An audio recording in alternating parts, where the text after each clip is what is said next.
Hello students, hello friends, hello guys. मैं doctor Gauri Shankar फिर आपके सामने केमिस्ट्री का एक बहुत ही दमदार टॉपिक लेकर यहाँ मौजूद हूँ। अगर आपको इस बोर्ड परीक्षा में 70 में से 70 अंक चाहिए तो मेरी इस वीडियो को स्किप मत करना, क्योंकि मैंने आपके लिए वो दमदार 10 क्वेश्चन यहाँ पर आज लेके आया हूँ और विद आंसर, और आंसर भी इतनी सरल भाषा में कि वीडियो देखते ही आपको हमेशा के लिए याद हो जाएंगे। आप कभी नहीं बोलेंगे, इतनी ही आसान तरीके से मैंने आपको इनको ऑर्गेनाइज किया है। आज आप ये ध्यान रखिएगा, अगर आप वीडियो स्किप करेंगे तो हो सकता है कि कम से कम आप 30 से 35 नंबर अपने मिस कर चुके होंगे। इसलिए वीडियो को स्किप बिल्कुल मत करना, एंड तक देखना। अच्छी लगे तो लाइक, शेयर और सब्सक्राइब जरूर करना, क्योंकि ये मेहनत मैं आपके लिए कर रहा हूँ, आपके अच्छे नंबरों के लिए कर रहा हूँ। आपको सबको पता है मैं एक गवर्नमेंट लेक्चरर हूँ। I have no any problem for our daily life, लेकिन फिर भी क्योंकि बच्चों के लिए कुछ अच्छा मिले, मेरे 20 साल के करियर में आपको जो कुछ देना था, मैंने सीखा था, वो मैं आपको आज दे रहा हूँ। ठीक है, चलिए बिना टाइम वेस्ट किए हम लोग शुरुआत करते हैं। जैसा कि हमारा टारगेट चल रहा है मिशन टारगेट बोर्ड एग्जाम 2026, उसके इतने महत्वपूर्ण प्रश्न हैं, इतने इंपॉर्टेंट क्वेश्चंस हैं और उनके आंसर इतनी सरल भाषा में है कि अगर आपने एक बार वीडियो को पूरा एंड तक देख लिया तो आप कभी भी उन्हें भूलोगे नहीं। तो चलते हैं। सबसे पहला क्वेश्चन हमारा क्या है आज का?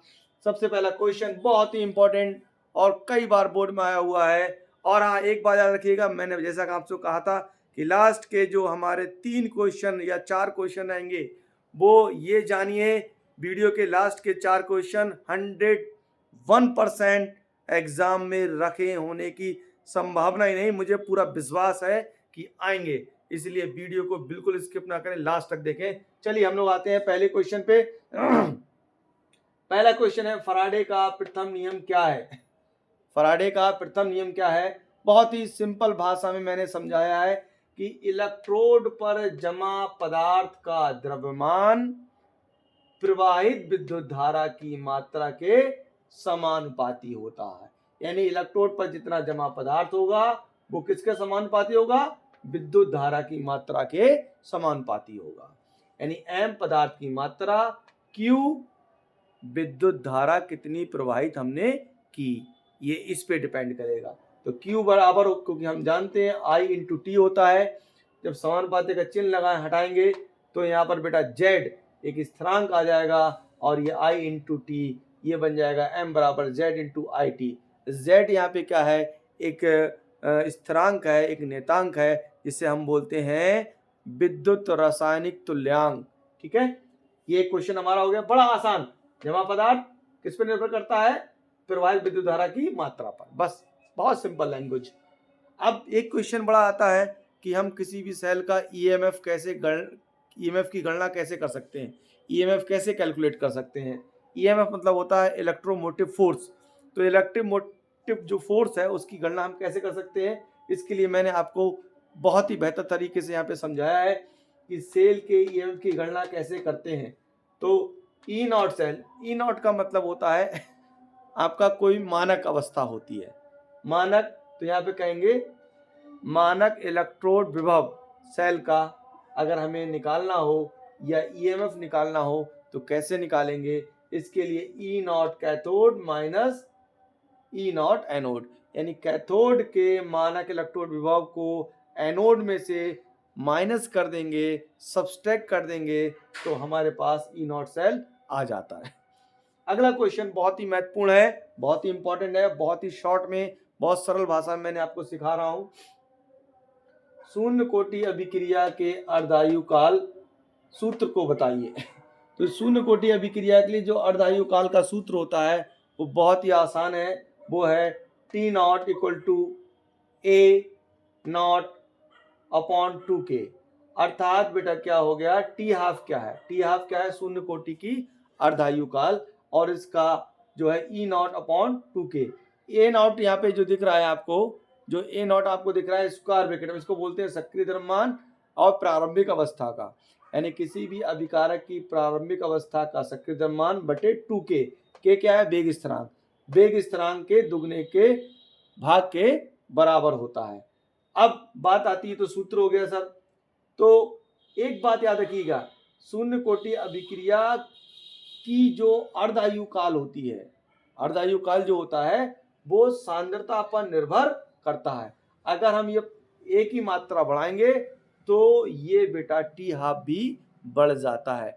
जबकि याद रखिएगा, प्रथम कोटि की अभिक्रिया की अर्ध आयु काल सांद्रता पर निर्भर नहीं करती है, जबकि शून्य कोटि की अभिक्रिया की जो अर्धायु काल है वो अभिकारक की प्रारंभिक सांद्रता पर निर्भर करती है। ये मैंने आपको बता दिया, बहुत ही साधारण, दोनों को बता दिया।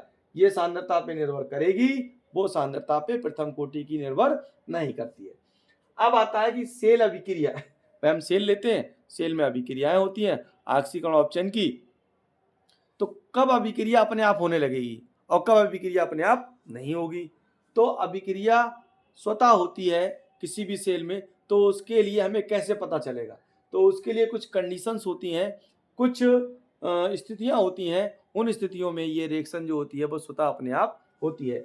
जैसे ई नॉट सेल, यानी सेल का जो मानक इलेक्ट्रोड विभव है अगर वो 0 से ज्यादा है, यानी प्लस में है, 0 से ज्यादा हो, ई नॉट सेल जो हो वो 0 से ज्यादा हो, और डेल्टा जी जिसे हम गिब्स मुक्त ऊर्जा कहते हैं, यानी कि जो गिब्स मुक्त ऊर्जा है वो 0 से कम हो, तब बेटा क्या होगा? इस सेल अभिक्रिया स्वतः ही अपने आप होने लगती है।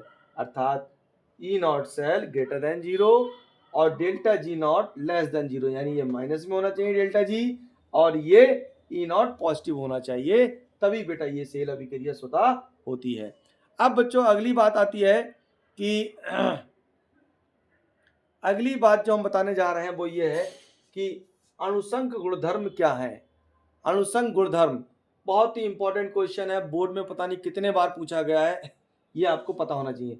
तो जो गुण केवल कणों की संख्या पर निर्भर करें, किसके? विलेय के कणों की। ठीक है, मैंने शॉर्ट में लिखा, अगर आप इतना भी लिख के आएंगे तो एग्जामिनर 100% आपको नंबर देगा, क्योंकि मैंने आपको सरल भाषा में आसान तरीके से लिखना बताया है, और एग्जामिनर इन चीजों को खुश होते हैं क्योंकि हम पॉइंट टू पॉइंट बात कर रहे हैं, हम फालतू की बातें नहीं कर रहे हैं। यहाँ पे फालतू की बातें जब आप लिख के आते हो बहुत ढेर सारी सी, एग्जामिनर कहता है अरे यार इरिटेट हो जाता है, वो नंबर आपके काट देता है। लेकिन मैं आपको पॉइंट टू पॉइंट लिख के बता रहा हूं, इससे एग्जामिनर इतना खुश होगा, इतना खुश होगा, और 100% नंबर देगा, क्योंकि हम यहाँ पे पॉइंट टू पॉइंट बात कर रहे हैं। बिल्कुल एक्सिस कुछ भी नहीं लिख रहे हैं, अतिरिक्त कुछ भी नहीं लिख रहे हैं, फालतू की बात बिल्कुल नहीं है, यहाँ पर केवल पॉइंट टू पॉइंट बात है। इसलिए बच्चों आपके नंबर पक्के आने हैं, ध्यान रखिएगा।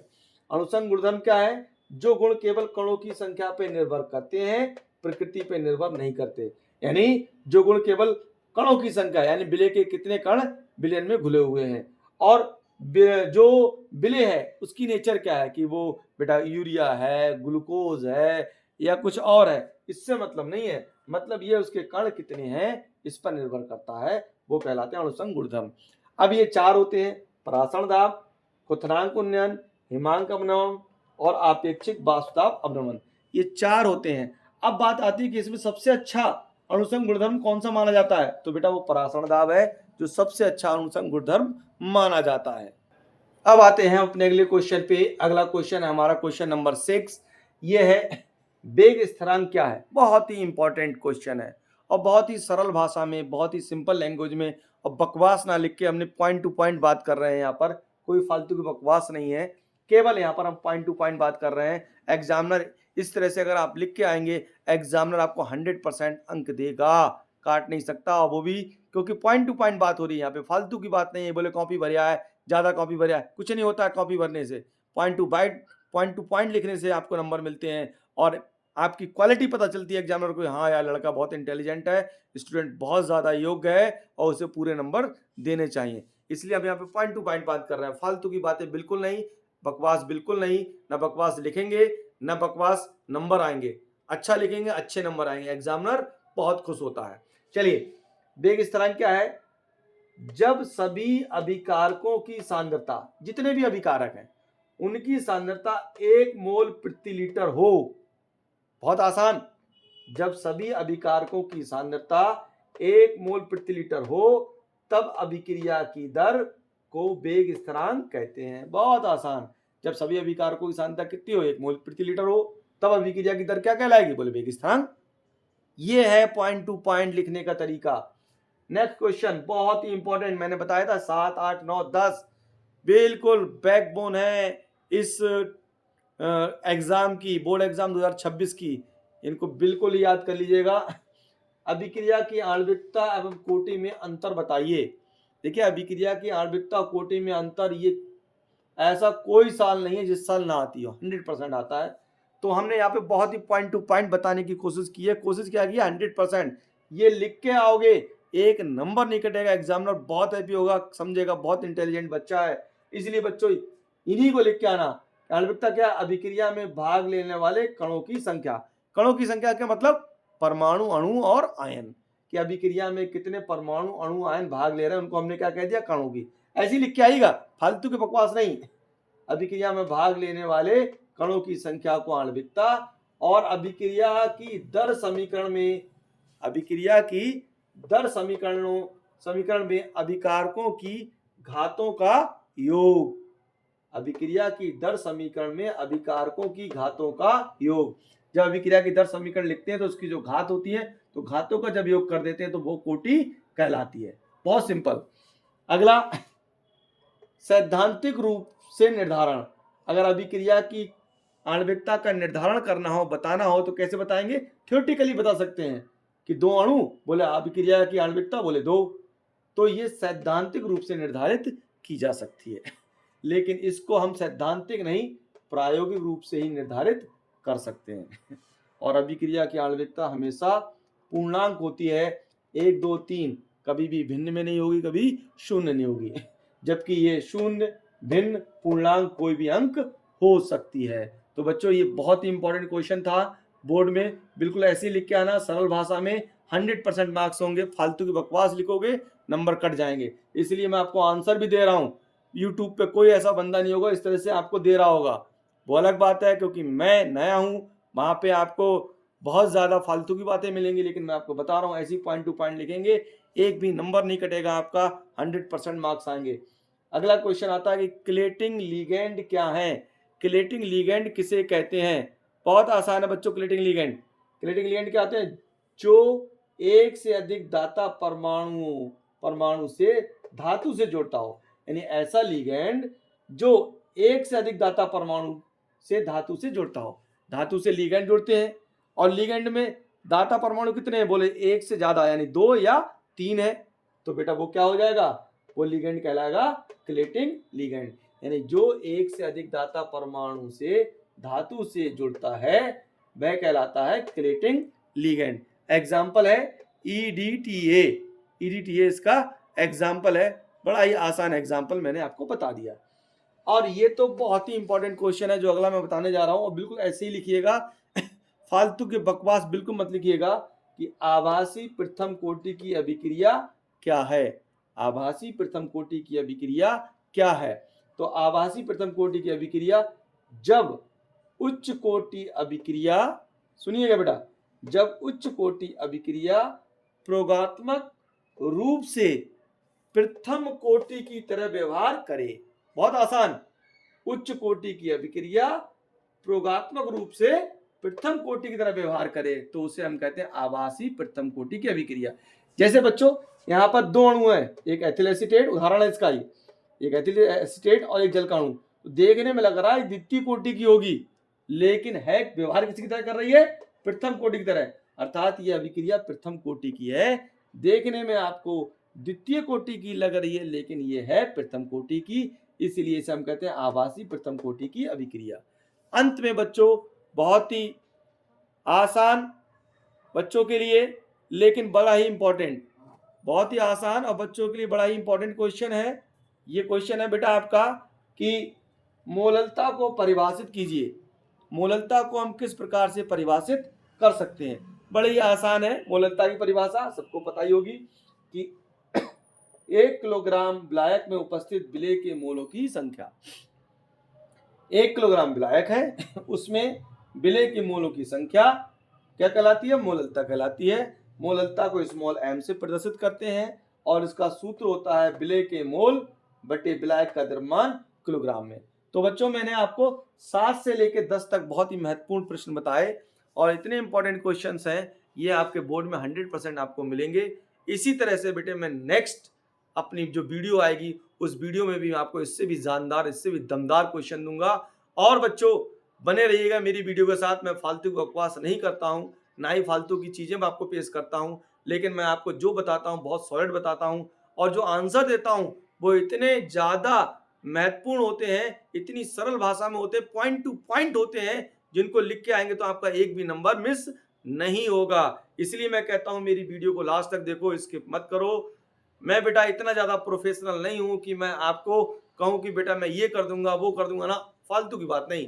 पॉइंट टू पॉइंट लिखिए और फुल मार्क्स गेन करिए। आज के इतने क्वेश्चन से बेटा मैं बहुत बड़ी बात तो नहीं कहता, 25 से 30 अंक आपके पक्के हो जाएंगे अगर आपने इसको ध्यान से देख लिया और समझ लिया और अपने इस वीडियो के माध्यम से नोट्स तैयार कर लिए। चलिए कल मिलते हैं फिर एक नई वीडियो के साथ, इतने जबरदस्त क्वेश्चनों के साथ, जबरदस्त प्रश्नों के साथ। कल फिर मुलाकात होगी, तब तक के लिए सभी को good night and best of luck.